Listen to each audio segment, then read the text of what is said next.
Donc, c'est un acte où sont prévues et autorisées les recettes et les dépenses annuelles de la commune. Alors, c'est le cadre, mais après, pour engager les recettes et les dépenses, il faudra bien entendu des décisions ou des délibérations pour engager toutes ces sommes.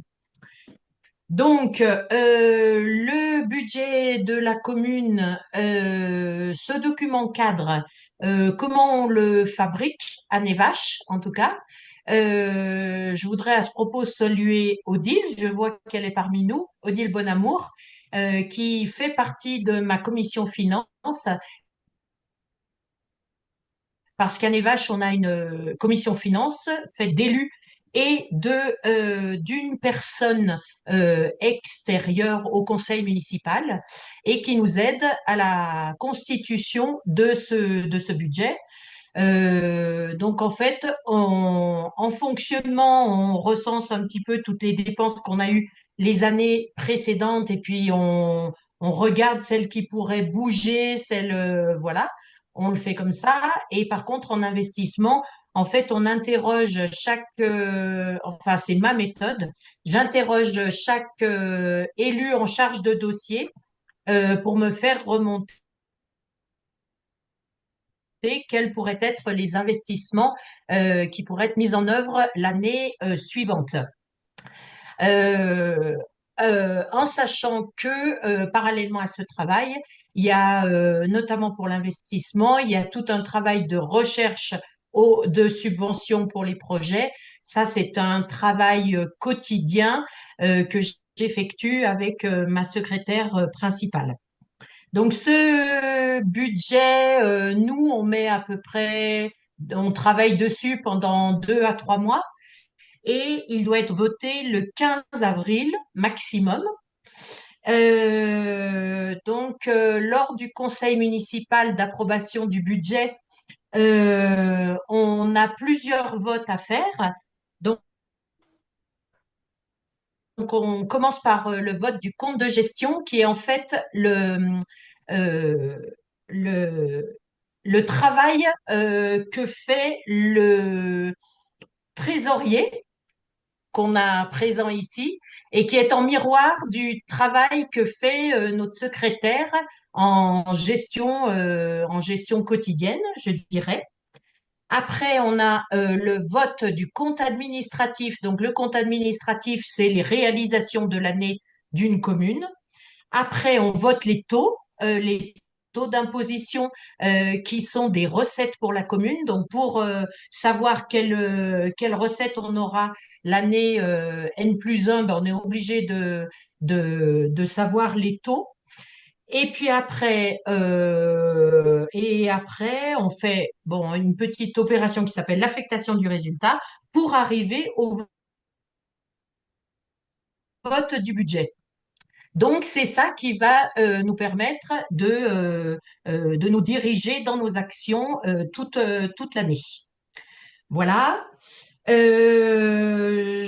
Donc, je ne sais pas si tout le monde est au courant, mais un budget de la commune, donc, comme je vous ai dit, c'est deux parties, une partie fonctionnement et une partie investissement.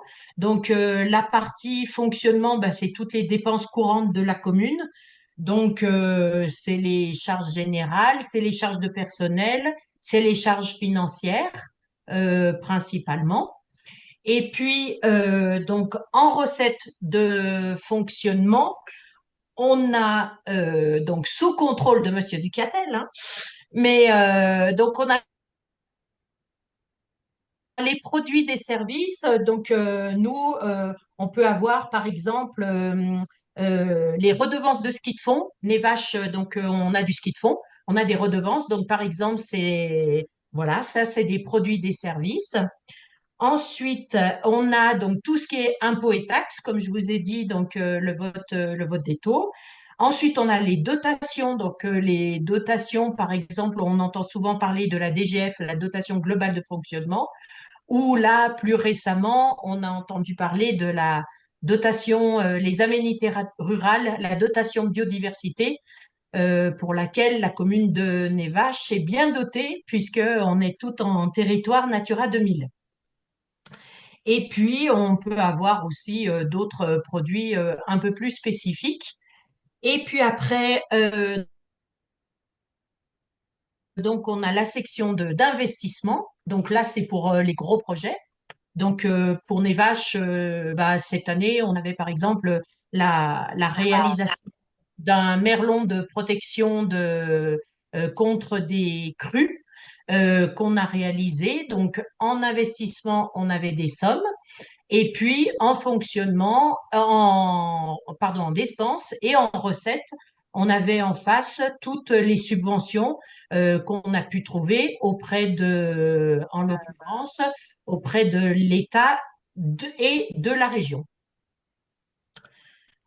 Voilà tout ce travail, mais c'est un travail, je dirais, quotidien, notamment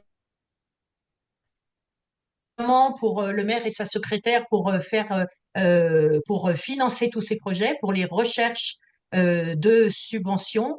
Ça devient un travail quotidien et très important pour nos petites communes. J'ai oublié de dire que nous, donc notre commune, c'est 370 habitants et donc on est 11 conseillers municipaux. Voilà.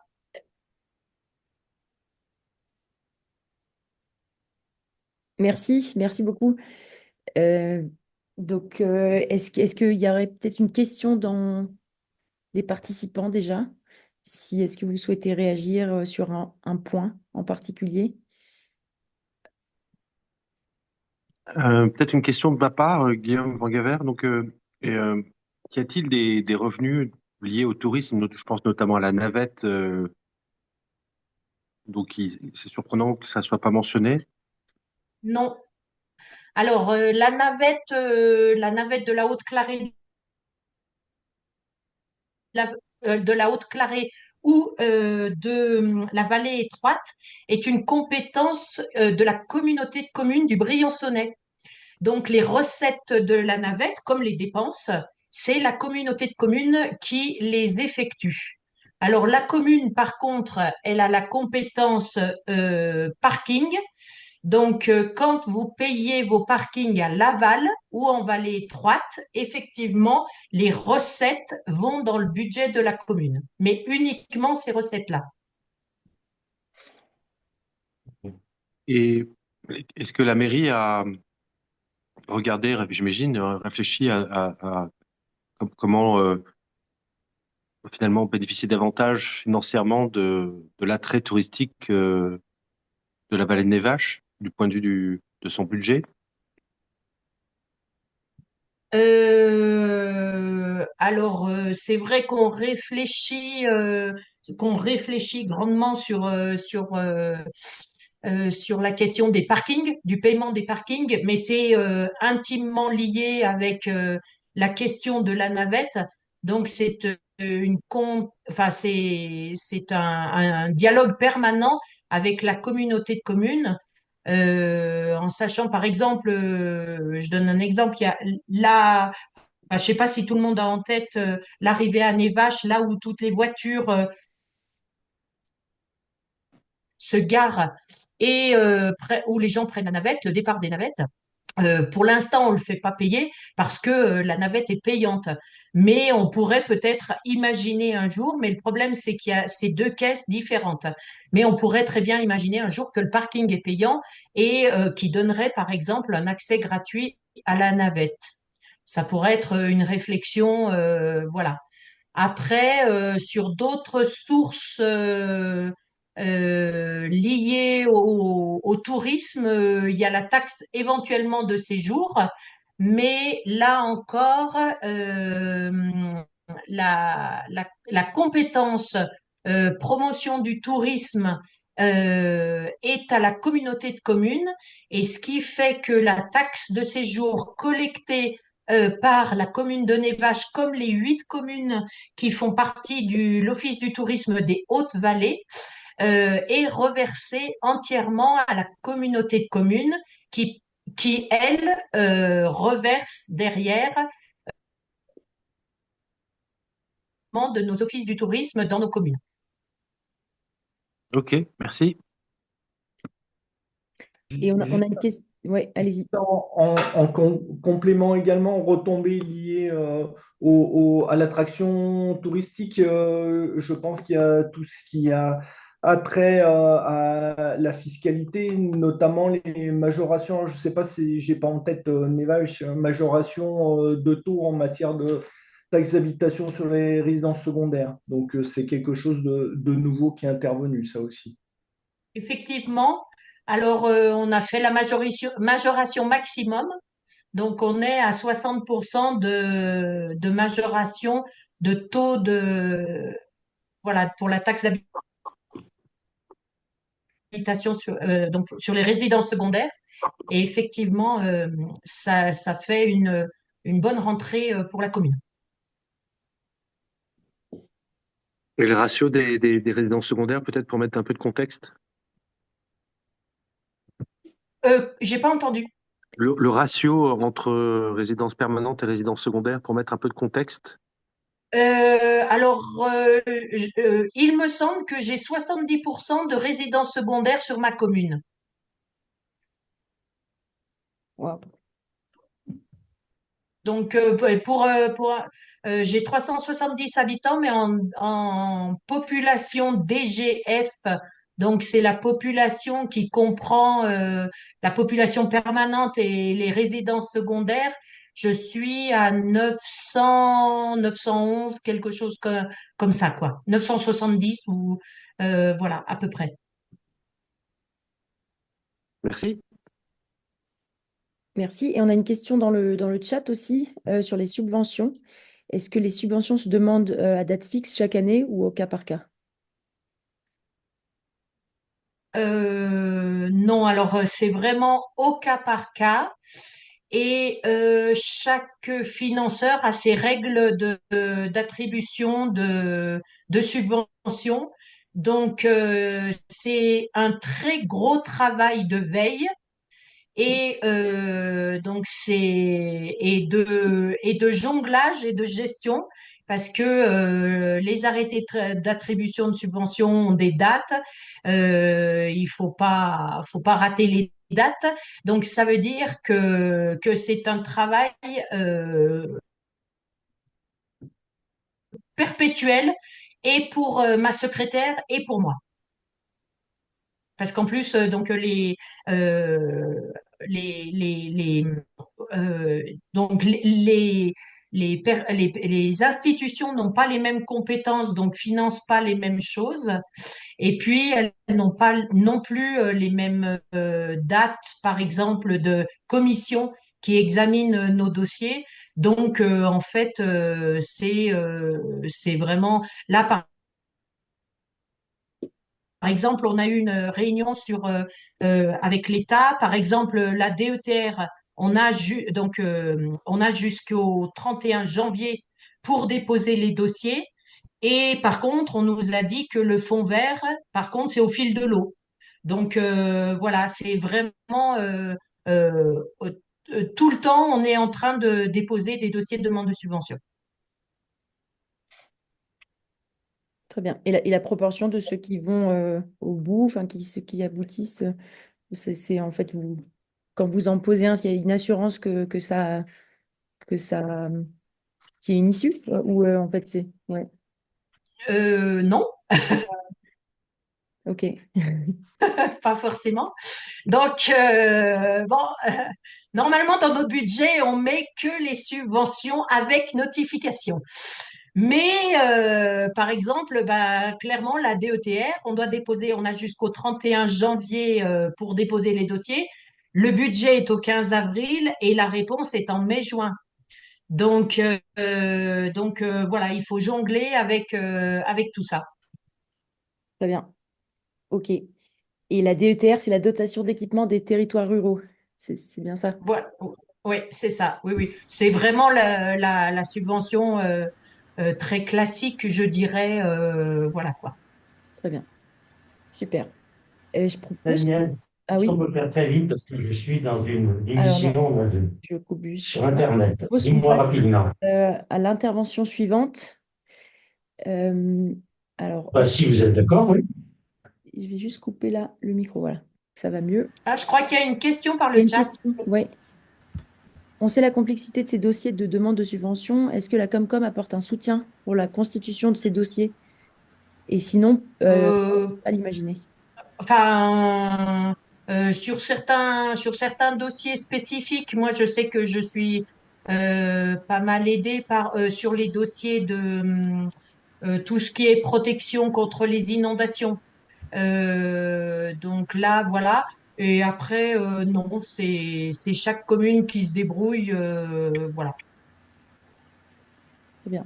Par contre, la communauté de communes peut être aussi un financeur par le biais du fonds de soutien de solidarité. Il y a une dotation qui est votée chaque année et donc les communes qui, qui appartiennent à la communauté de communes du Briançonnais peuvent déposer des dossiers. Il y a normalement 2 sessions par an de passage de dossiers. Très bien. OK. Merci beaucoup. On pourra revenir sur des questions sur ces points-là en fin de discussion.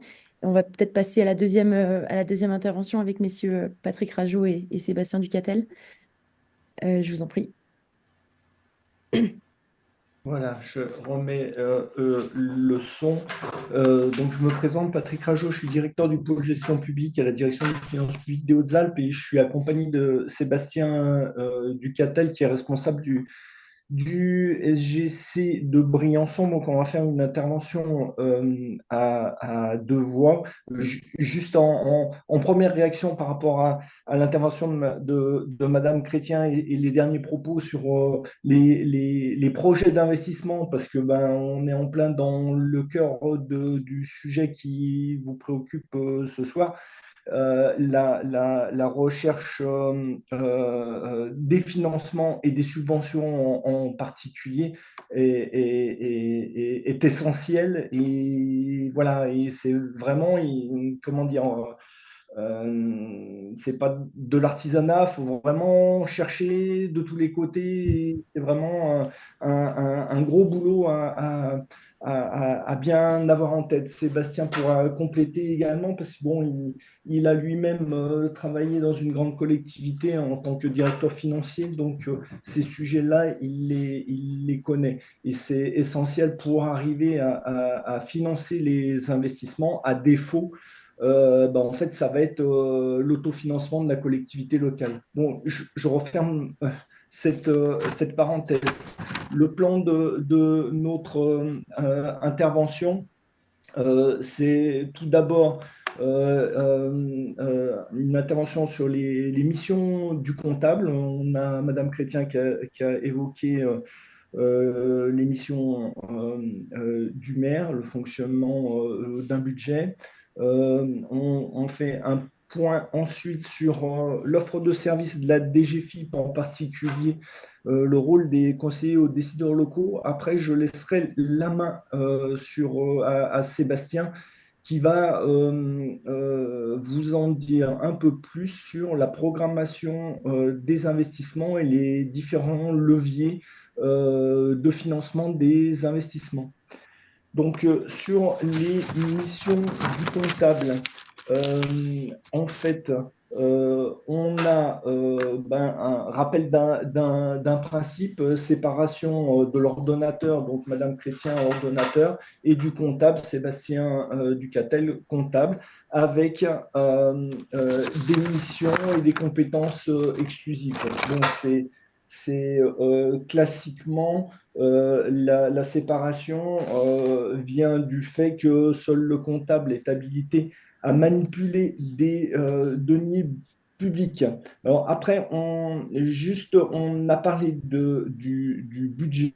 En fait, c'est un acte très important. Le budget, et on parle de contrôle budgétaire, le contrôle budgétaire est exercé en fait par les services de la préfecture qui s'assurent que le budget respecte l'ensemble des normes prévues en la matière. Donc, en fait, le budget, c'est un acte juridique, budgétaire, qui va permettre à la collectivité euh, à être autorisée juridiquement à mettre en œuvre. Donc, c'est un acte à la fois juridique, un acte de démocratie locale également à l'égard de l'ensemble des citoyens qui connaîtront en fait les arbitrages et les orientations de la collectivité. Ça, en fait, donc bon, je parlais de la préfecture, c'est pas la partie de la DDFIP. La DDFIP et le comptable en particulier exerce également des contrôles. Des contrôles en matière de recettes, donc celles seules habilitées à réaliser des actes de recouvrement sur les créances émises par la collectivité locale, mais il exerce également des contrôles en matière de dépenses.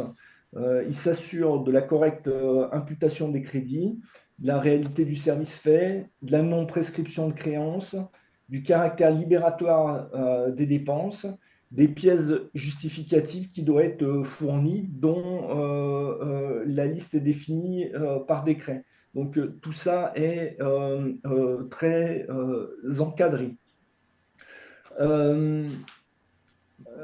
Voilà, donc exécution, donc contrôle l'exécution des dépenses et d'autre part contrôle et exécution du recouvrement des recettes et également donc tenue en miroir de la comptabilité des collectivités locales.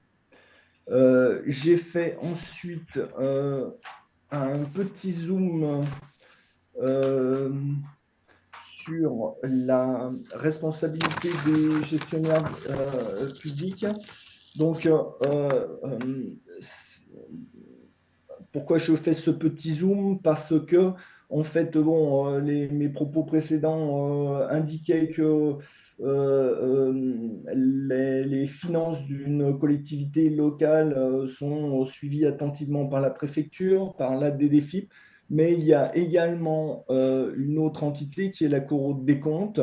Et il y a eu une réforme qui a été réalisée en 2023 qui prévoit des sanctions sous forme d'amende avec un certain nombre d'infractions qui sont sanctionnées, faute grave, préjudice financier significatif, inexécution de décision de justice, faute de gestion, octroi d'avantages injustifiés, maniement de fonds publics.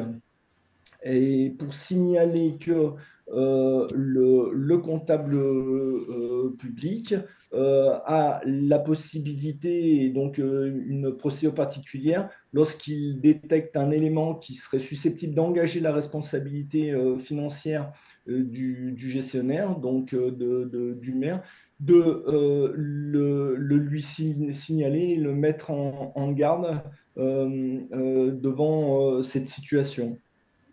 Voilà. La procédure, alors il existe également une procédure de réquisition qui n'a pas été changée par cette réforme-là qui permet d'obliger d'une certaine façon et dans des conditions bien particulières le comptable à payer les dépenses. Alors attention, je signale le rôle du comptable, il n'est pas comment dire, il n'intervient pas sur en matière de dépenses sur l'opportunité d'engager la dépense. Hein. Il intervient, il assure juste un contrôle formel des dépenses qui lui sont présentées. Voilà. Autre point, donc c'était sur la partie comptable. Autre point, la DGFiP s'est dotée des services de conseillers aux décideurs locaux. On a fait une réforme il y a 2 ou 3 ans maintenant, avec la mise en place de conseillers aux décideurs locaux qui sont qui viennent vraiment en appui aux élus et qui délivrent un conseil financier et comptable par le biais d'analyse financière, donc rétrospective, donc situation antérieure ou pour l'avenir. Il peut également intervenir sur les conseils économiques et patrimoniaux, sur des projets d'investissement. Un point également qui a été, je crois qu'il n'a pas été évoqué, mais sur la thématique financement et Sébastien pourra compléter la question de l'assujettissement à la TVA ou pas. Entre également dans le financement des investissements soit du FCTVA, soit du remboursement de crédit de TVA. C'est un sujet à aborder, à évoquer assez en amont aussi, et c'est un sujet important pour pouvoir boucler un projet d'investissement. Le CDL peut également apporter sa collaboration dans l'élaboration budgétaire. Et puis, apporte également d'autres conseils et informations sur les modernisations de procédures, la dématérialisation, voilà.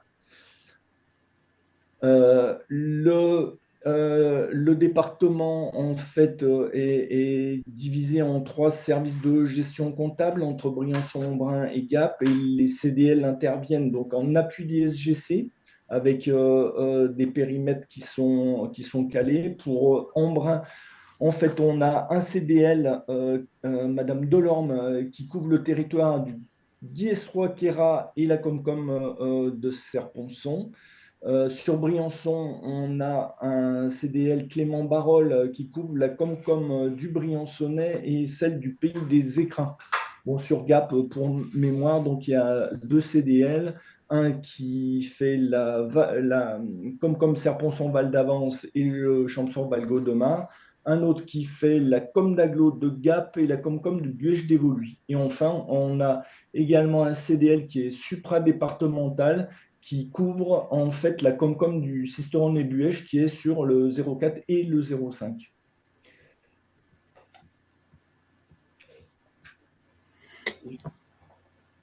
Je prends la suite alors du coup. Vas-y Sébastien, je te passe. Donc, merci, M. Patrick.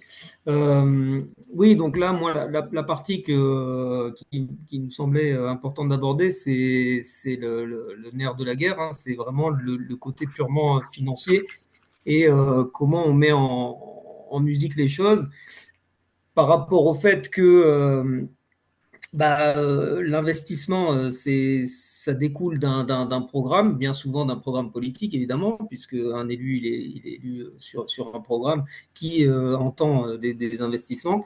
Et donc, l'idée, c'est que effectivement, des investissements, ça se finance. Et comment on met ça en musique? Alors, le premier point, là, c'est très rapide, parce que c'est pas le cœur du sujet, c'est vraiment les finances, le financement à l'état pur. Là, le budget, en fait, la mise en musique budgétaire, c'est comment on retrace ces prévisions budgétaires par rapport à l'investissement dans un budget. C'est la gestion budgétaire par les APCP. Donc, les APCP, c'est grosso modo, je prends un exemple très très simple, on a une autorisation de programme par rapport à un projet d'investissement qui est, mettons, 5 millions d'euros. Et c'est de dire, ce programme, il va s'effectuer en 3 exercices. Donc, j'ai une AP qui est de 5 millions et puis je vais avoir une première enveloppe pour 2024 de 1,5 million, une deuxième enveloppe pour 2025 de 1,5 million et puis une dernière enveloppe de 2 millions pour 2026. Donc ça, c'est vraiment de la mise en musique budgétaire. Et donc, alors évidemment, de toute façon, c'est le préalable puisque le budget, c'est le document qui, en tant qu'un conseil municipal, enfin, en tout cas une assemblée délibérante, autorise l'exécutif à engager ses dépenses. Donc, bien sûr, c'est indispensable. Mais alors, voilà, on n'est pas sur le sujet des finances stricto sensu. Ce qui est donc, pour moi plus intéressant, c'est la suite. Donc, comment on appréhende l'investissement et ce que c'est. Donc, c'est bien souvent une approche pluriannuelle parce que les projets, les grands projets qui coûtent cher et qui ont un impact financier significatif, ils s'effectuent souvent sur plusieurs exercices. Et donc, partant de ce principe-là, on a deux éléments on a une approche pluriannuelle qui se matérialise par deux éléments très importants et qui devraient être et qui doivent être indispensables dans une collectivité. C'est premièrement le plan pluriannuel d'investissement. Donc lui, il découle directement du projet politique. C'est-à-dire que, comme je disais tout à l'heure, on est élu sur un programme. On dit quand on est élu, on a dit voilà, je vais faire ça, ça, ça. Alors bien souvent, parfois, on va dire, c'est fait sans avoir la vision de la capacité financière à le faire, mais en tout cas, on a ce programme politique qui est à décliner sur le plan d'investissement. Donc ça, c'est le premier point, c'est le premier document, c'est le plan pluriannuel d'investissement. Et l'idée, c'est d'y accoler ce qu'on appelle une prospective financière, qui va être l'outil directeur de la mise en œuvre financière des projets de ce PPI, de ce plan pluriannuel d'investissement. Sachant que, bien évidemment, cette prospective financière dans laquelle on va trouver tous les leviers de financement, en fonction de la conjoncture, en fonction du contexte, cette prospective, elle va pouvoir changer. Et on l'a bien vu ces dernières années avec les conséquences qu'on a eues par rapport à la Covid. Covid-19 et puis ensuite par rapport à l'hyperinflation qui s'est suivie, qui en a suivi les années derrière. Après, on a vu que justement ces prospectives financières, moi j'étais justement en poste à la direction des finances d'une grande collectivité à côté de Paris. Et cette prospective financière, elle a été mouvementée quasiment tous les 3-4 mois avec ce qui se passait dans la conjoncture. Voilà, parce que alors en particulier par l'augmentation des coûts. Là, l'inflation, pour le coup, elle a créé une inflation énorme sur les projets d'investissement. Donc voilà, donc c'est mouvant, mais en tout cas, on doit avoir ces deux documents-là. J'ai un programme d'investissement, ma prospective me dit si je peux le financer, d'une part, et comment je le finance. Voilà. Donc ça, c'est les deux éléments très importants. Donc dans ce contexte-là, qu'est-ce qui va apporter le CL parce qu'on est quand même là pour parler de ce qu'on fait à la DGFiP et au travers du conseiller aux décideurs locaux. Une fois que la collectivité elle a élaboré son plan pluriannuel d'investissement, qu'elle a évalué le coût des projets, les coûts directs ou les coûts induits, parce qu'il faut absolument avoir en tête les coûts induits, les coûts de fonctionnement induits, les mises aux normes, etc. Le CDL, lui, ça va être vraiment la personne qui va accompagner les collectivités. Surtout qu'on a beaucoup de petites collectivités, nous, ici. Donc c'est vraiment un accompagnateur, c'est un conseiller, voilà, il participe activement, il doit, son rôle, c'est de participer activement au projet, à la mise en œuvre des projets, mais pour autant qu'il soit complètement associé au truc. Parce que pour le coup, c'est mon expérience aussi personnelle, parfois, il y a des collectivités, des personnes dans les collectivités qui ont un peu de réticence à donner des informations, mais bien évidemment, on peut pas, le CDL ne pourra pas jouer son rôle efficacement s'il n'a pas tous les tenants et aboutissants et toutes les informations.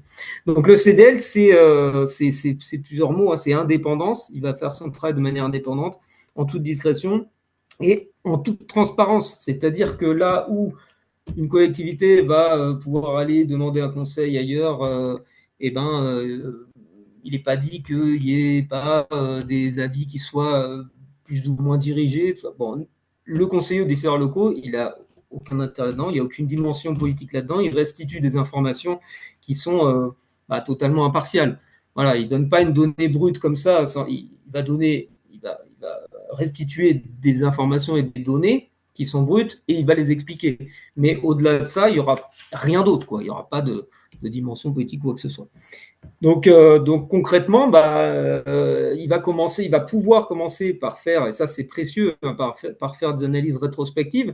L'analyse rétrospective ça consiste en quoi? Ça consiste à donner en fait une image à un instant T.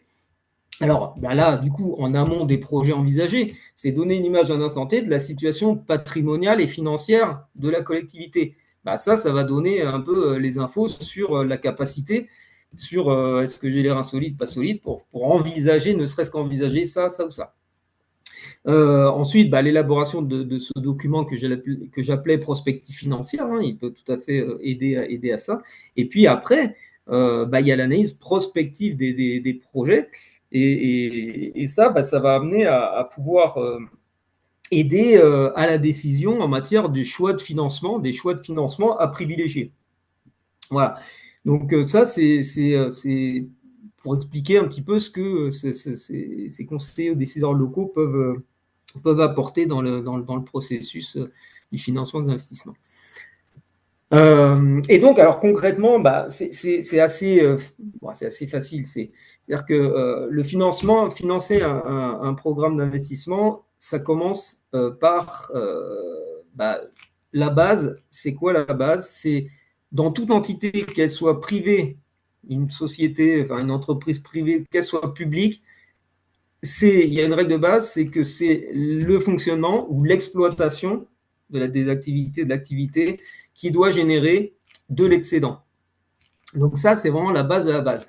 Et c'est ce qu'on va appeler, c'est ça la notion d'autofinancement. Quand on entend parler d'autofinancement, c'est ça qu'on veut dire. C'est-à-dire on a un fonctionnement, le fonctionnement courant d'une collectivité ou l'exploitation courante d'une société, elle dégage de l'excédent. C'est-à-dire qu'il y a plus de recettes que de dépenses au final. Et donc, du coup, ça veut dire qu'elle va dégager de la réserve pour investir, de la capacité à investir. Donc, c'est l'autofinancement et c'est la notion de base. Une fois qu'on a ça, on va avoir derrière. Alors là, vous avez un tableau. Alors, je ne vais pas tout expliquer parce que déjà, je vois l'heure qui tourne.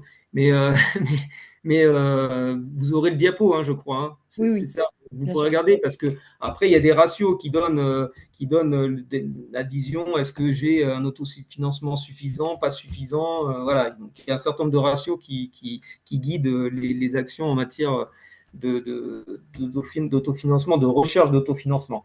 Mais ça part de la section de fonctionnement courant. Il faut l'optimiser. Ça, c'est quelque chose à laquelle les collectivités sont pas encore tout à fait, c'est ma vision en tout cas, tout à fait dans l'optique. Une fois qu'on a cet autofinancement, on a d'autres leviers de financement qui sont principalement les ressources qu'on va pouvoir trouver en investissement. Alors, Patrick en a parlé tout à l'heure, l'FCTVA, c'est le fonds de compensation de la TVA. C'est le fait que quand une collectivité publique investit, elle récupère une grande partie de la TVA sur les dépenses d'investissement qu'elle a réalisées précédemment. Donc voilà, c'est un retour à l'envoyeur. Ça devient une recette. Et puis, il y a des dotations diverses, les taxes d'urbanisme, vous connaissez tous la taxe d'aménagement. On a parlé des subventions à aller chercher. Les subventions à aller chercher auprès de différents financeurs, l'État, la région, le département, l'intercommunalité principalement. C'est une variable d'ajustement, évidemment, dans le financement d'un projet, puisqu'on ne sait pas, on n'a pas l'assurance à un instant T de ce qu'on va pouvoir toucher, hein, tant que les décisions des financeurs ne sont pas prises. Et puis, on a éventuellement aussi des cessions d'immobilisation, même si ce n'est pas le sujet normalement d'une collectivité de se dessaisir des bijoux de famille, mais on peut avoir des cessions d'immobilisation qui rentrent dans le financement d'un investissement. Une fois qu'on a l'autofinancement et ses recettes supplémentaires, on se retrouve à la fin du processus à dire j'ai le choix maintenant entre soit aller puiser dans mes réserves, ce qu'on appelle le fonds de roulement, ou soit aller solliciter des financeurs que sont les banques. Et donc emprunter. Voilà. Donc cette réflexion-là, qui est la réflexion un peu finale, il faut l'avoir. Alors, on l'a là aussi, le CDL peut tout à fait apporter son aide dans la réflexion, hein. Faut pas oublier que quand on dit les réserves, c'est quoi le fonds de roulement? En gros, hein, pour vulgariser, c'est les excédents passés qui sont encore disponibles. C'est les excédents passés qu'on n'a pas encore utilisés, quoi. Donc, ça, c'est très bien, on les a, mais attention, il ne faut jamais perdre de vue que dans les grands équipes financiers, bah, ce fonds de roulement, il est là aussi pour assurer la capacité à désintéresser ses créanciers de manière correcte. C'est-à-dire que euh, si on met les réserves à zéro, la trésorerie à zéro, on n'a plus rien pour payer ces factures. Donc, le fonds de roulement, les réserves, elles sont aussi là pour combler le décalage qu'il peut y avoir entre les encaissements et les décaissements au quotidien. Donc, il faut avoir ça en tête. Donc, on va garder forcément un niveau de réserve. Voilà. Donc, ça, c'est une réflexion qui va arriver à la fin. C'est qu'est-ce que je vais aller puiser dans mes réserves et donc qu'est-ce que je vais aller emprunter.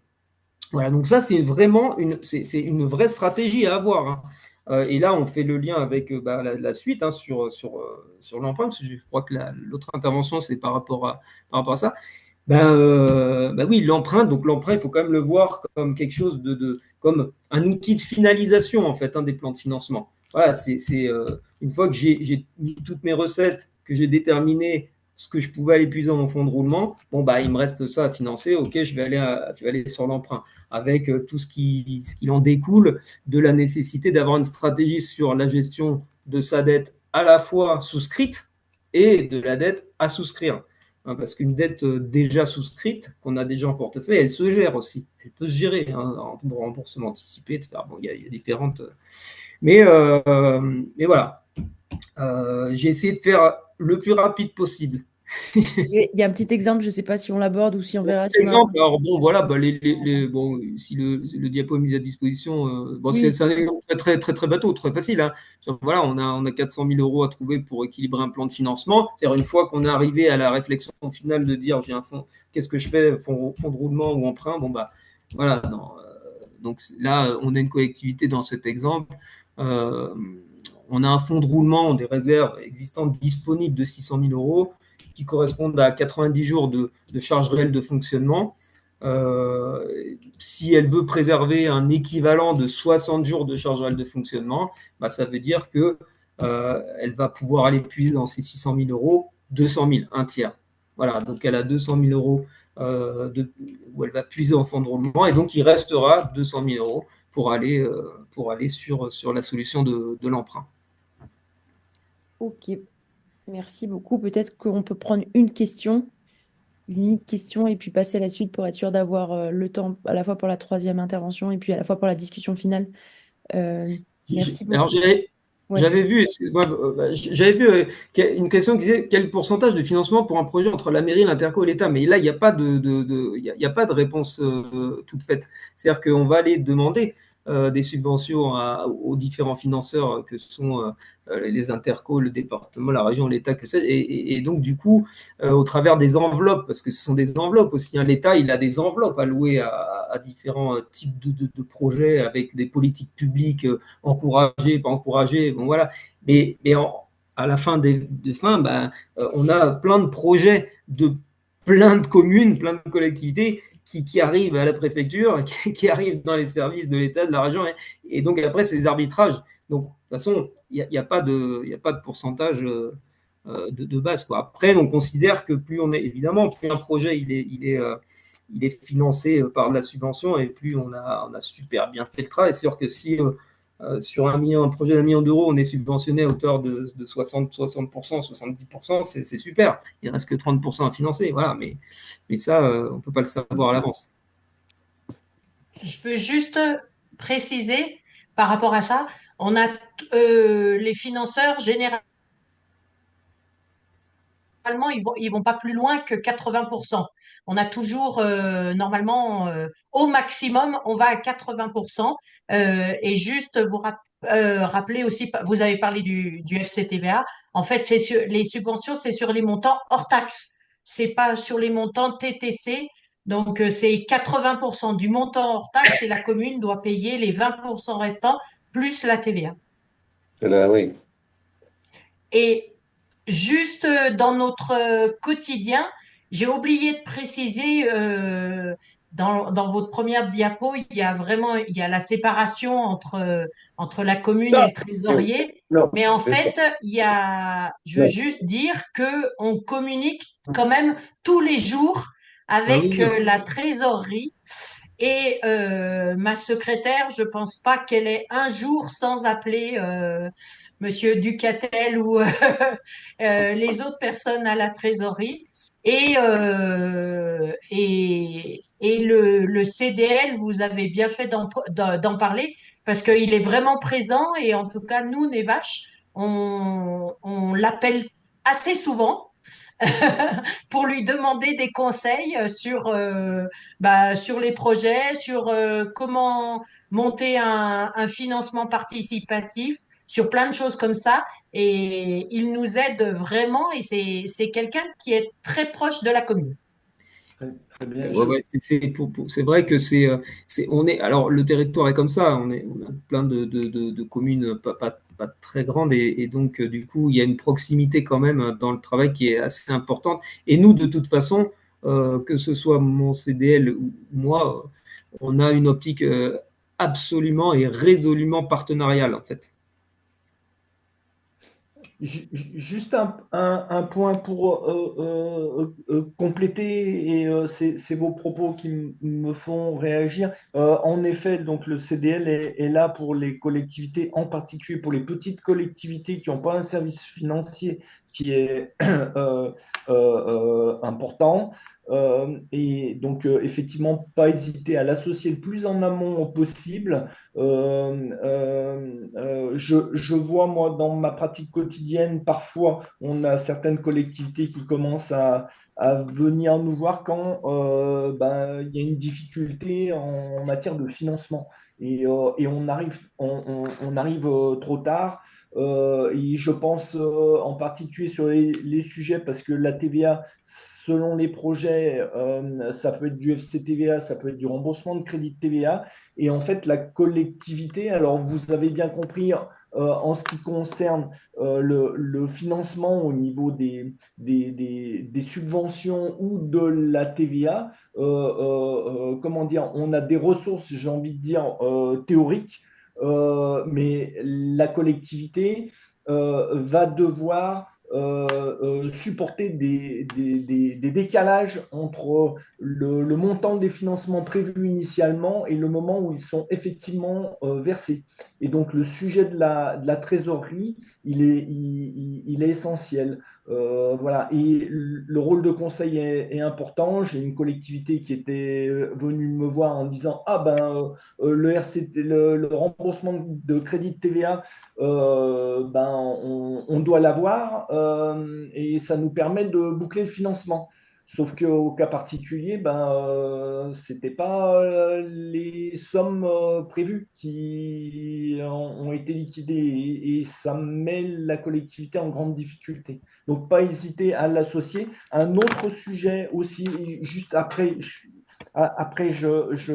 m'arrête. Bien avoir en tête, la collectivité va avoir un projet particulier d'investissement. Bien avoir en tête aussi que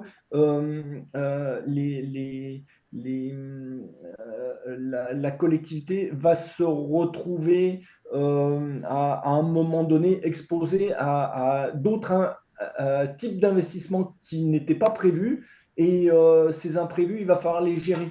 Donc, toujours garder un peu de marge. Il n'y a pas qu'un seul dossier, il y a tout un nombre important de dossiers, et refaire un bout de goudron dans la collectivité, c'est des choses aussi essentielles, et on n'a pas la main, on doit, la collectivité devra les faire. Donc voilà, c'était juste cette précision. Merci. Très bien, merci. Oui, Il y a aussi une question dans le chat, mais je pense qu'on pourra y revenir après. Est-ce que Nevache a des recettes liées aux énergies renouvelables ou non? Euh, et puis, Euh, alors, oui, on a deux microcentrales. Une sur la Clarée et une autre sur le torrent de Vallée Étroite. qui sont gérés par une société privée et donc on a une redevance liée à cette exploitation. Mais c'est effectivement une, euh, je parlais on a parlé des possibles ressources qu'une commune peut du tourisme, mais c'est vrai que nous, on réfléchit aussi à cette possibilité de ressources. Donc là, on travaille sur une possible microcentrale sur un torrent et puis aussi sur un projet, mais je pense qu'il va pas aboutir, mais ça aurait été de turbiner l'eau potable.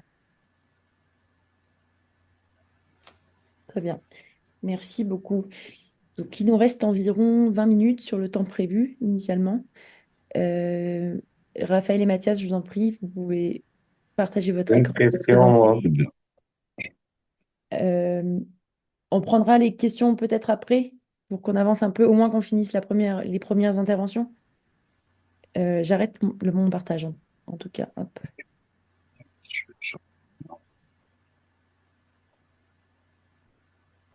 Et je vous laisserai vous présenter aussi parce que je ne l'ai pas fait, et puis le groupe 7. Oui, très bien.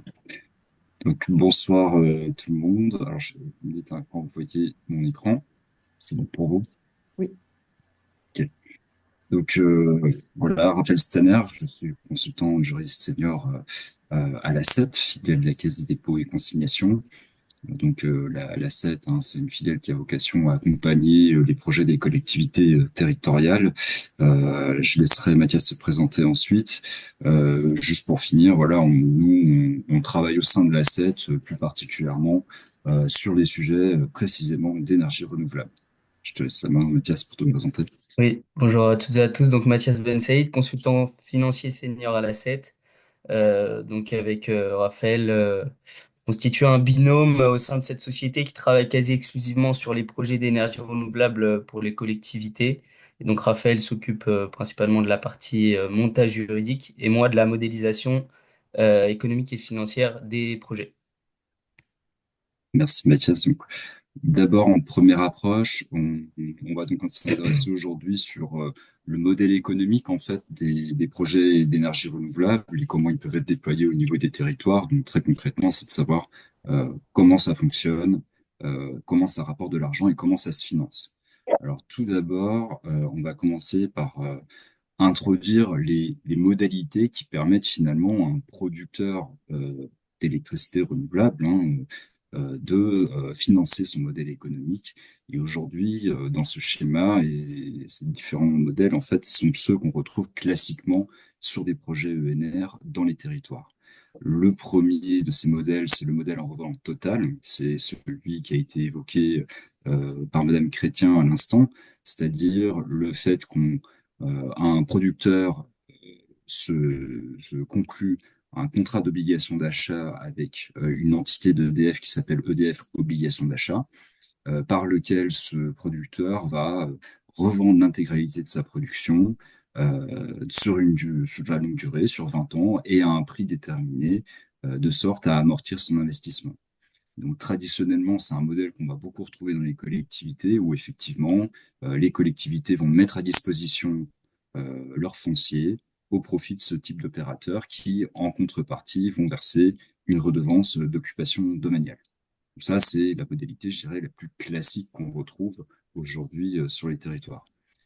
Ensuite, c'est développé, on va dire, d'autres modalités qui sont un peu plus, je dirais, vertueuses pour le territoire, dans la mesure où, effectivement, on entend et on essaye de faire bénéficier la production d'électricité aux acteurs locaux. La plus simple d'entre elles, et je pense que tout le monde l'a en tête, c'est le fait de installer soi-même, on va dire, des unités de production sur son patrimoine afin de bénéficier de cette production en autoconsommation individuelle. Donc c'est vraiment la modalité qui est très répandue et qui s'est largement diffusée, je dirais, en France. Alors aujourd'hui, on travaille aussi sur des choses un peu plus innovantes, un peu plus complexes à mettre en œuvre d'un point de vue contractuel et économique, c'est l'autoconsommation collective. Donc là, l'idée, c'est que le producteur d'énergie renouvelable va partager sa production avec ses voisins. On va avoir deux échelles, hein. C'est soit on va le faire à l'échelle d'un bâtiment, donc en fait le producteur va solliciter, imaginons, une autorisation d'occupation domaniale pour occuper une toiture et va revendre sa production aux différents occupants de cet immeuble. Donc ça, c'est une manière de partager l'électricité et puis on peut l'envisager dans un cadre plus large, à l'échelle d'un quartier, à l'échelle d'un village. Et ça, dans le cadre d'une autoconsommation collective étendue. Et là, le producteur va, je dirais, partager sa production avec ses voisins immédiats.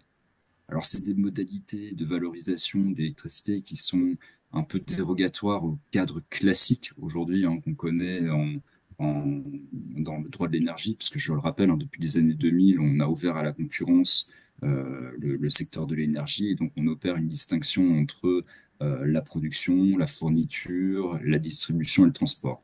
Distribution, transport, tout ça, c'est en monopole exercé par RTE ou Enedis. Et en revanche, tout ce qui concerne la production et la fourniture, ça, c'est dans le domaine concurrentiel. Sachant qu'un producteur ne peut pas vendre directement de l'énergie à un consommateur, sauf avoir une casquette de fournisseur.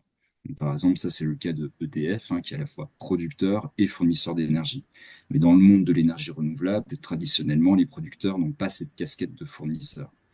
Et le dispositif qui permet finalement de contourner cette difficulté, c'est justement l'autoconsommation collective. Et là, c'est le dispositif légal qui permet directement à un producteur de vendre à un consommateur en direct.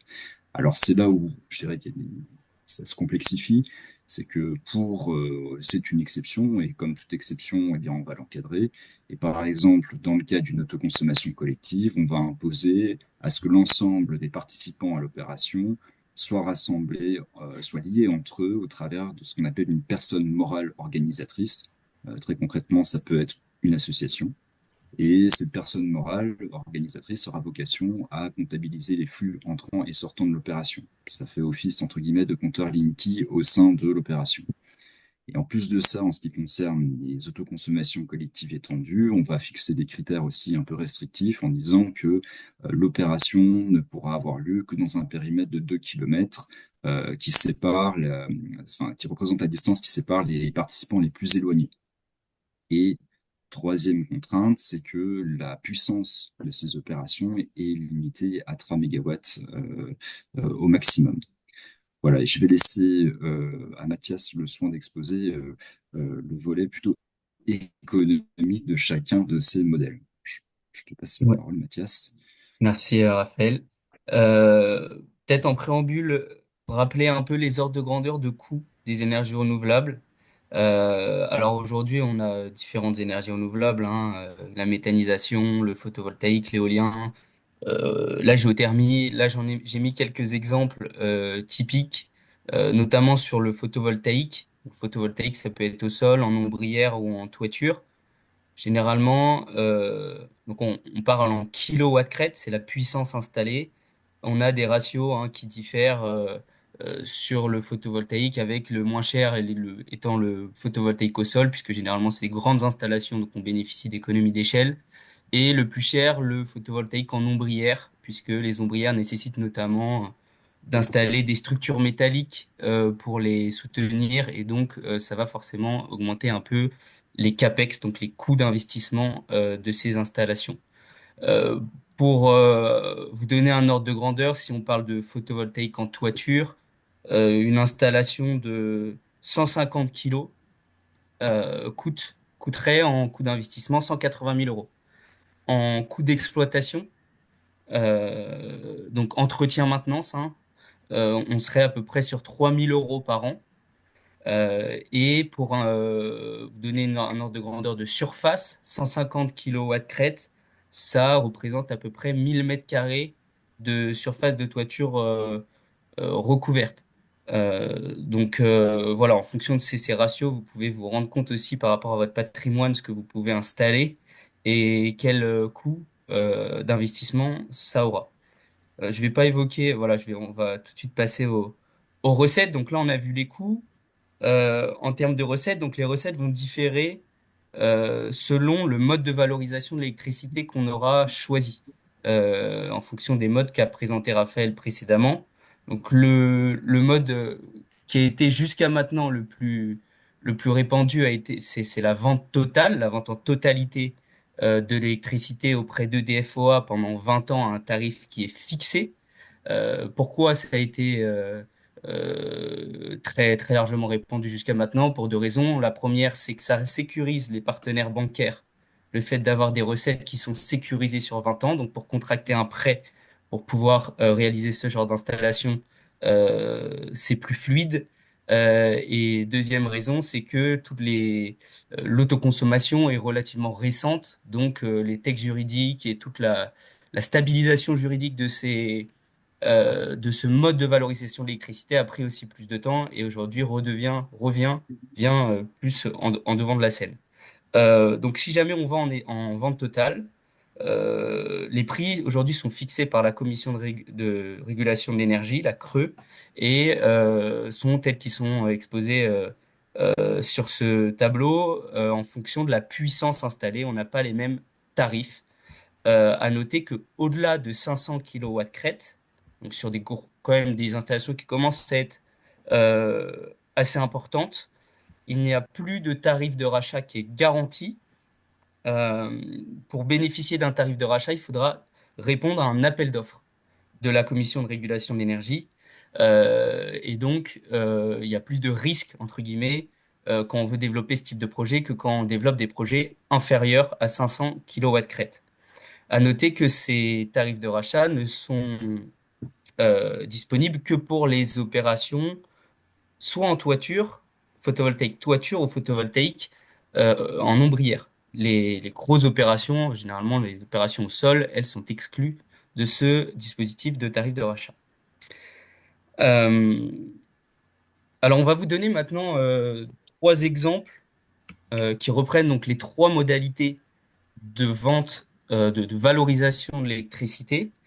Donc un exemple en vente totale sur le réseau, un exemple en autoconsommation individuelle et un exemple en autoconsommation collective avec toujours la même installation et vous donner un peu des ordres de grandeur en termes de flux de trésorerie qui vont intervenir dans ces opérations.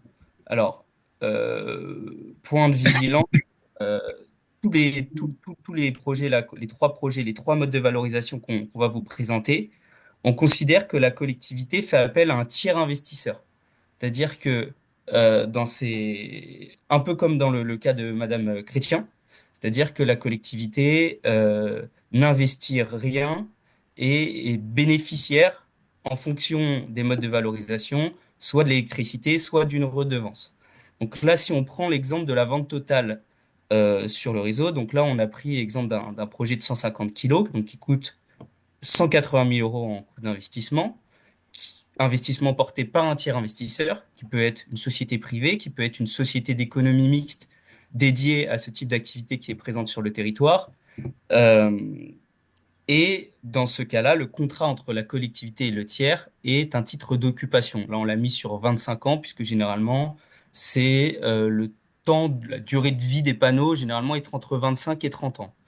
Donc, dans ce cas-là, le tiers investisseur installe les panneaux sur, par exemple, la toiture d'une collectivité et va injecter l'ensemble des kilowattheures produits sur le réseau. C'est le petit schéma en haut à droite. Pour le tiers investisseur, en termes de flux, il y aura donc les investissements initiaux. Généralement, le tiers investisseur emprunte une bonne partie des investissements. Classiquement, c'est du 80-20. 80 dettes bancaires, 80% de dettes bancaires, 20% de fonds propres. Et en termes de recettes, ce tiers investisseur, lui, va récupérer donc les recettes liées à la vente d'électricité auprès de DFOA sur les 20 premières années.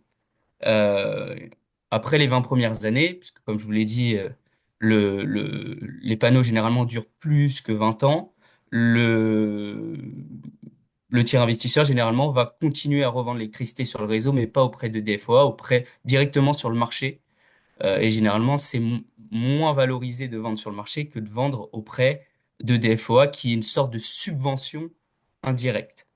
Euh, En termes de coûts, Donc, il y aura les OPEX pour le tiers investisseur, il y aura évidemment la charge de la dette, il y aura des taxes et il y aura la redevance que le tiers investisseur va reverser à la collectivité pour pouvoir jouir de sa toiture pendant un certain nombre d'années, en l'occurrence dans ce cas-là, 25 ans. Côté collectivité, le schéma, là, il est assez simple. La collectivité, elle met juste à disposition sa toiture et elle va récupérer une redevance annuelle. Alors là, dans l'exemple que je vous ai donné, c'est une redevance qui est infime. C'est à titre d'exemple, la redevance va dépendre de l'économie du projet et des négociations que vous allez opérer avec le tiers investisseur pour que chacun puisse y trouver son compte. Le tiers investisseur, généralement, il cherche un taux de rentabilité du projet minimum. Donc, il faudra pouvoir négocier pour pas entraver non plus son taux de rentabilité. Ça, c'est le cas numéro un. Si on regarde le cas numéro 2, où là, on fait de l'autoconsommation individuelle avec vente de surplus. Euh, pour rappel, la vente du surplus, c'est que voilà, généralement, les, les, les consommateurs, le producteur et consommateur, là en l'occurrence la collectivité, ne peut pas consommer l'entièreté de la production de ces panneaux. Donc, il y a forcément toujours un peu de surplus qui est possible d'être valorisé sur le réseau, d'être vendu au même tarif que les tarifs de rachat si on vendait en vente totale. Euh, donc, les tarifs qui ont été présentés précédemment. Donc là, c'est exactement le même exemple, sauf que cette fois-ci, le contrat entre la collectivité et le tiers euh, est d'une autre forme. Là, on parle de location long terme des panneaux sur 25 ans.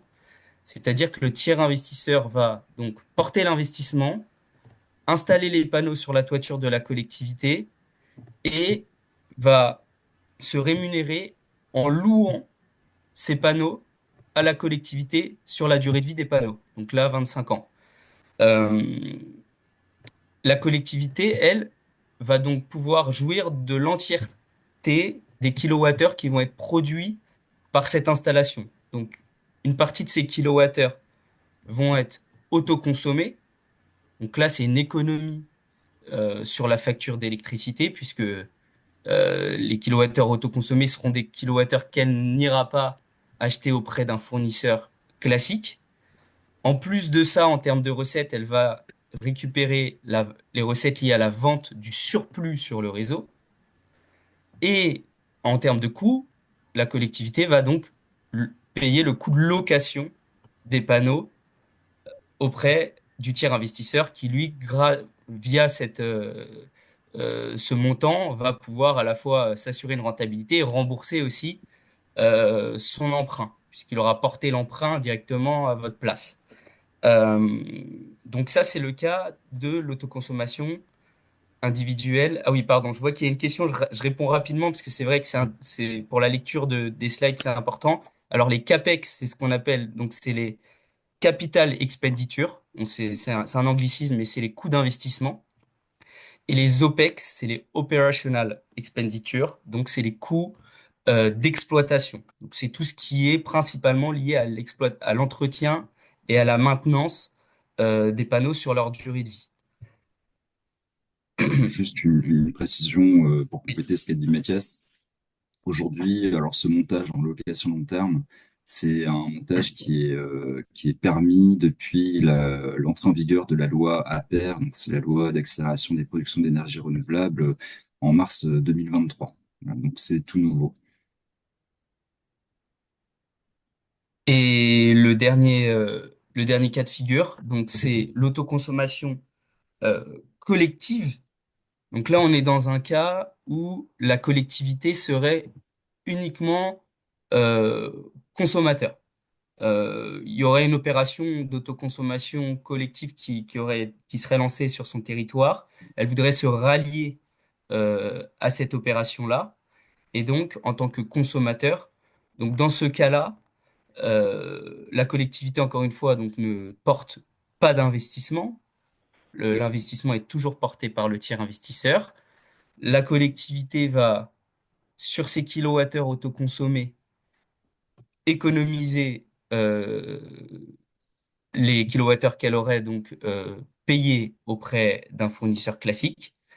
Et en contrepartie, elle va rémunérer le tiers investisseur pour les kilowattheures qu'elle lui aura soutirés. Donc là, là aussi, il y a toujours un jeu de négociation, un prix qui est fixé du kilowattheure qui sera partagé au sein de cette opération d'autoconsommation collective. Et l'intérêt, évidemment, c'est que ce prix-là du kilowattheure est inférieur au prix du kilowattheure proposé par un fournisseur classique. À noter quand même que dans le cas des opérations d'autoconsommation collective, généralement, elles sont moins intéressantes pour les consommateurs en termes de tarifs du kilowattheure, puisque, en fait, euh, lorsqu'on est dans un cadre d'autoconsommation collective, le kilowattheure va forcément passer par le réseau public de distribution pour aller atteindre le consommateur, entre le point de production et le point de consommation. Et le fait que ce kilowattheure passe par le réseau public de distribution, il va être taxé. Notamment, il va être soumis au TURP, qu'on appelle donc le TURP, qui est le tarif d'utilisation du réseau public d'électricité. Et ce TURP, aujourd'hui, il représente, hein, pour vous donner un ordre de grandeur, à peu près entre 20 et 30% de la facture d'électricité du kilowattheure. Donc, ça va venir alourdir un peu le bilan économique pour le consommateur. Et donc, c'est pour ça qu'aujourd'hui, ce qui fonctionne le mieux, et ce qui est le plus simple aussi en termes de mise en place, c'est l'autoconsommation individuelle. Puisque l'autoconsommation individuelle, le kilowattheure ne transite pas par le réseau. Il vient directement de la toiture aux appareils qui consomment en dessous. Et donc, on s'affranchit du TURP et donc ça permet de faire plus d'économies. Pour finir, je vous ai mis un petit graphique qui résume un peu la situation pour vous donner un peu l'intérêt aujourd'hui de l'autoconsommation en l'état actuel du marché, du prix du kilowattheure sur le marché.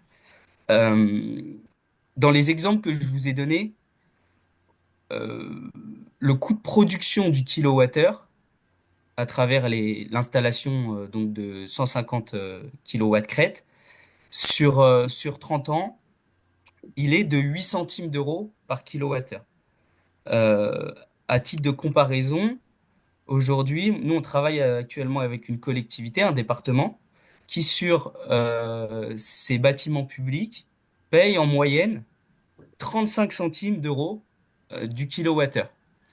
Euh, et donc la marge entre ce qu'on paierait aujourd'hui auprès d'un fournisseur et le coût de production du kilowattheure dans le cadre d'une opération, dans le cadre d'une opération d'autoconsommation individuelle ou collective, ça permet de vous donner en fait la marge qui peut soit constituer, être utilisée entièrement pour faire des économies d'énergie, des économies sur la facture si jamais la collectivité souhaite investir elle-même dans les panneaux, soit ça vous donne aussi la marge qui peut être utilisée pour aussi, comment dire, rembourser, rémunérer un tiers investisseur qui viendrait donc prendre une partie de cette marge-là et toujours être en dessous, en fait, du prix du kilowattheure qui aurait été payé si jamais on était passé par un fournisseur classique.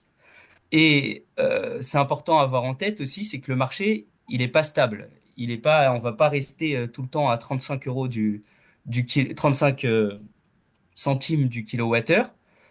Si demain le prix sur le marché s'effondre, évidemment, l'intérêt de faire de l'autoconsommation, il va aussi se réduire. Mais vous voyez que la marge, elle est quand même assez grande et que même si le prix du kilowattheure euh, est divisé par deux, on a encore de la marge qui rend attrayant l'autoconsommation plutôt que de se fournir sur le réseau. Voilà, globalement, les principaux points qu'on voulait voir avec vous. Alors, du coup, là, on n'est pas, on vous a montré un exemple où on parle plutôt de tiers investissement, on parle pas d'investissement direct de la commune. On parle d'un investissement qui est porté par un tiers. On peut très bien aussi, hein, évidemment, moyennant une analyse des ressources potentielles de la ressource comme l'a été de la commune, comme l'a été démontré précédemment, ces projets peuvent très bien aussi être portés par la commune et les économies d'énergie seront, les économies sur la facture, pardon, seront d'autant plus importantes puisque il n'y aura pas la marge du tiers investisseur qui viendra interférer. Voilà, j'en ai fini pour mes explications, pour nos explications, et puis on est à votre écoute pour toute question. Merci beaucoup. Et je crois qu'il y a une question dans le chat. euh, sur le pas de temps. Je ne sais pas si vous la voyez ou si je vous la lis. Ouais. Alors, si, je la vois, ce qu'il faut peut-être expliquer.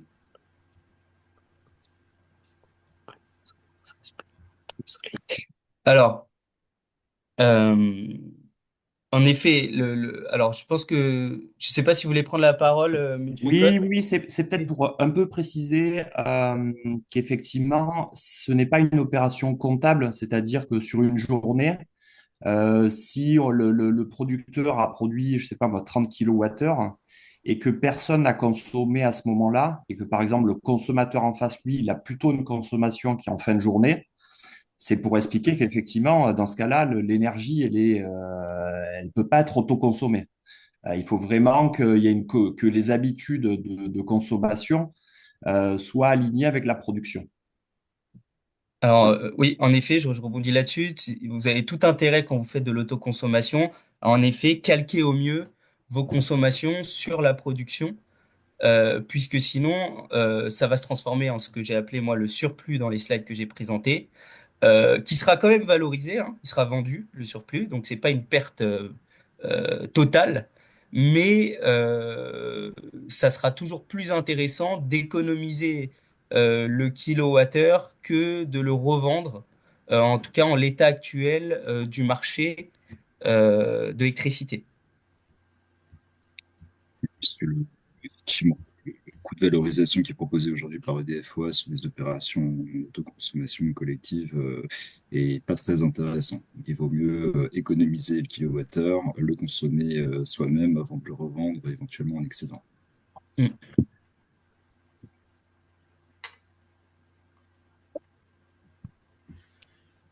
Est-ce qu'il y aurait d'autres remarques ou questions peut-être? Ah, J'ai deux questions. ouais, Euh, D'abord, le coût de 8 centimes du kilowattheure que vous avez indiqué, c'est sur la durée de vie de 25 ans d'un panneau solaire?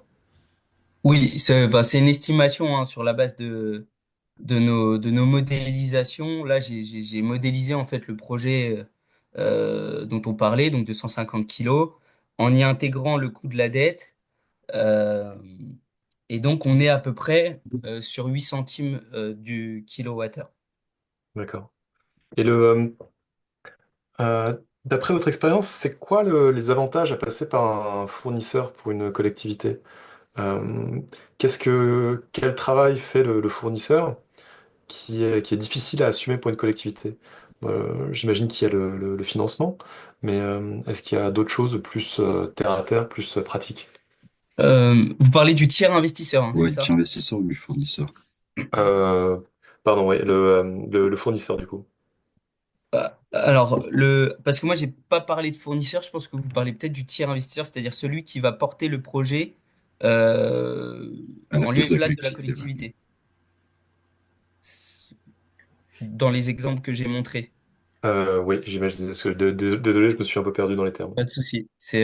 Donc le tiers investisseur, en effet, son avantage premier, en tout cas pour la collectivité, c'est de pouvoir porter la dette, enfin l'investissement et donc aussi la dette, hein, puisqu'il va il va se financer via de la dette, l'investissement. En contrepartie de quoi, évidemment, il va demander une rémunération, il va falloir qu'il se rémunère par la suite. Donc, c'est un choix à faire par la collectivité entre est-ce que on met des fonds propres aujourd'hui, on met de la dette et on récupère l'entièreté des bénéfices ou est-ce qu'on les partage par la suite et on porte rien aujourd'hui? Ça, c'est le premier avantage et l'avantage principal de passer par un tiers investisseur. Et ensuite, le tiers investisseur, en effet, il va aussi avoir une connaissance du milieu, une connaissance des fournisseurs pour la réalisation des travaux, l'exploitation, etc., des panneaux qui peut être intéressant. Ils ont une connaissance du milieu, en tout cas. Pour compléter ce que dit Mathias, c'est qu'aujourd'hui, voilà, les opérateurs purs privés qui se positionnent sur ce type d'opération, ils vont plutôt être en revente totale. Donc en fait, c'est parce que ça, c'est des marchés qui leur semblent rentables. Il y a peu d'acteurs classiques qui se positionnent sur des opérations d'autoconsommation collective ou individuelle en tiers financement, ou des acteurs un petit peu qui sortent, on va dire, du monde coopératif comme les SKIC, etc. Et on a des acteurs qui sont en train de monter, je dirais, sur ces segments, c'est plutôt les EPL, donc les sociétés publiques locales, les SEM, etc. Ça, c'est des acteurs qui sont prêts aujourd'hui à accepter une rentabilité moindre de leur opération que des opérateurs purement privés.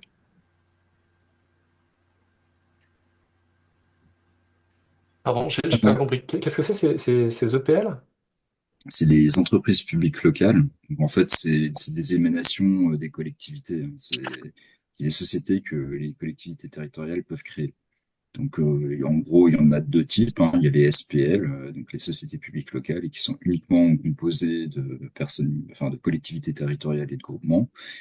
Et de l'autre côté, vous avez les SEM, hein, sociétés d'économie mixte, où le capital de la société est détenu majoritairement par des personnes publiques, dont des collectivités, et d'autres personnes, dont des privés. Donc voilà, c'est le fait ça porte le nom de mixte. Mhm. Moi, j'ai une question, s'il vous plaît.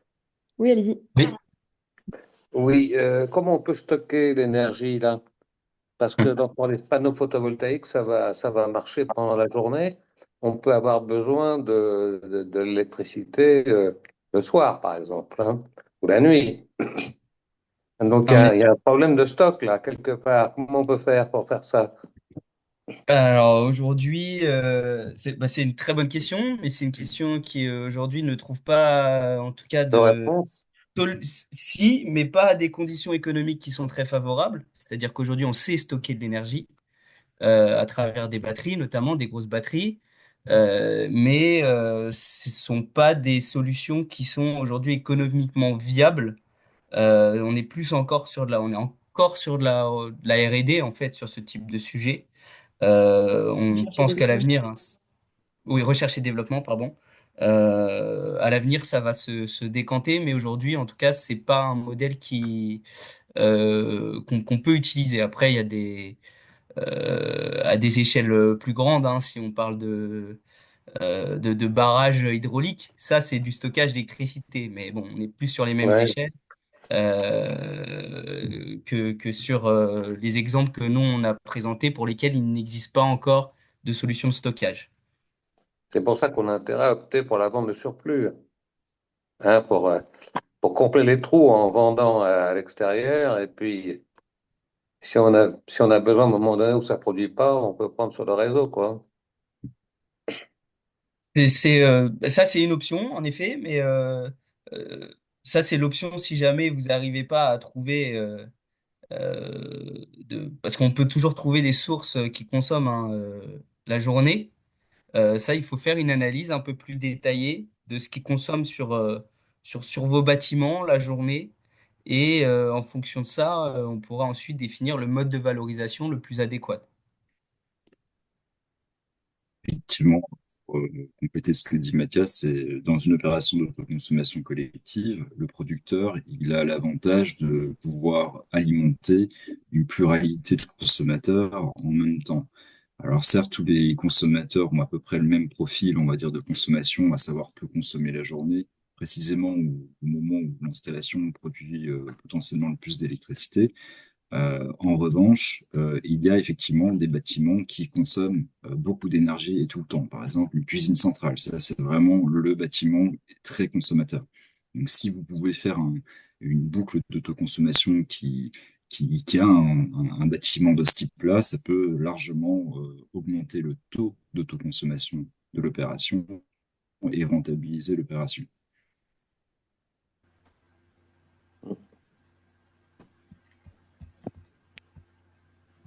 J'ai une autre question, mais je m'arrête après, hein. Peut-être pour Madame Claudine Chrétien, là, est-ce qu'il y a une limite à l'endettement, hein, une commune? Est-ce qu'on est limité par l'endettement, un pourcentage de quelque chose, etc., etc., comme l'État français, par exemple? Faut pas être trop endetté. Non, mais parce que ça Je vais, je, dimensionne les projets qu'on peut faire, ça veut dire ça, hein. oui, oui. Je vais peut-être plutôt laisser parler Monsieur Ducatel Oui, alors, sur cette question. oui, oui, oui, non, mais en fait, alors, la notion de trop endetté ou pas très endetté, ça, elle se, elle se mesure grâce à des ratios, en fait, hein. On a des ratios types que les banques sont amenées à regarder, hein, quand on va les solliciter enfin, quand une Mhm. collectivité va les solliciter pour emprunter, regarde les ratios. Et donc, ça fait référence à. Il y a un ratio qui est regardé, qui est le capital de la dette enfin, reste tendu, comparé à l'autofinancement dont on a parlé tout à l'heure. Donc, la capacité d'autofinancement qu'on arrive à ressortir comme excédent de fonctionnement, voilà, on mesure la dette reste tendue et ça fait un ratio. Donc voilà, après, donc ça donne un ratio qui est mesuré en années. C'est-à-dire que voilà, je rembourse mon capital restendu en tant d'années d'autofinancement. Voilà. Donc alors, quand on arrive à 10, 12, 15 ans, alors 15 ans, ça commence à faire beaucoup, beaucoup. Voilà, mais c'est des mesures comme ça. Ou alors, on peut le mesurer. Mhm. Moi, je préfère le mesurer par rapport au produit de fonctionnement réel. C'est-à-dire que pour moi, c'est un peu plus parlant que l'autofinancement. C'est-à-dire que voilà, ma dette reste tendue, c'est 1,6 ans 1,6 ans de produit de fonctionnement réel, par exemple. Voilà. Donc ça, mais c'est comme ça qu'on mesure, hein. Euh, donc voilà, je ne sais pas si ça vous, si ça vous aidera beaucoup, Je comprends, ouais. Mhm. mais bon, après, C'est la tout est relatif. capacité de remboursement, en fait, hein. C'est ça, c'est tout à fait ça. C'est tout à fait ça. Après, il faut le mesurer à l'aune de ce qui est fait, ce qui n'est pas fait, parce que euh, sortir un ratio comme ça qui est très bon, par exemple, ça va pas être. Il faut aller voir tout le reste à côté. C'est-à-dire que moi, je peux avoir un ratio qui est très très bon, mais avoir sous-investi pendant X années. Et donc, c'est normal que j'ai un ratio qui soit très bon si j'ai sous-investi pendant X années. Et donc, ça veut dire que devant moi, je vais avoir des années où je vais devoir investir beaucoup. Et là, la dégradation va se faire extrêmement rapidement. Donc, voilà, c'est pour ça que c'est un élément parmi d'autres dans la santé financière d'une collectivité. Merci. D'accord, merci. Merci beaucoup. Peut-être qu'on peut prendre une dernière question comme on dépasse un peu le temps, si vous voulez vraiment poser une question encore. Ou sinon, on pourra conclure. Il y avait une remarque dans le chat aussi. Euh, Dans l'intercommunalité du Grand Briançonnais, il existe bien 2 sociétés coopératives d'autoconsommation collective. C'est plutôt une question. Et une autre dans l'Embrunais. Alors, je ne sais pas si on pourra répondre sur ces questions locales. Donc là, je t'avoue que vous me posez une colle. Ouais. En revanche, je sais qu'il y a des sociétés assez identifiées comme énergie partagée qui agissent sur tout le territoire français et qui ont tendance à faire des filiales un peu locales sous forme de sociétés coopératives pour porter ce type de projet. Donc, c'est pas impossible que ce soit une filiale de ce type d'acteurs. Ouais. Et puis, il y a Energy aussi sur sur le guide S3 Kera, mais je ne peux pas vraiment répondre. Donc, Je pourrais me renseigner et puis vous répondre. Embrunet, énergie collective. Exactement. Je pense qu'on peut conclure en vous remerciant à la fois les intervenants et puis les participants. Et puis je vous rappelle aussi que tout le contenu, à la fois l'enregistrement et puis les supports seront disponibles sur le site internet. Je vous renverrai un lien. Et voilà. Merci. Ouais, s'il y a une dernière petite remarque, Madame Chrétien, non, je ne sais pas, vous êtes affichée. Non, ok. Merci beaucoup, bonne soirée. Non, non. Merci pour ces Merci et bonne soirée à tous. À bientôt, au revoir. Bonne Au revoir. soirée. Au Bonne revoir. soirée. Au revoir. Au revoir.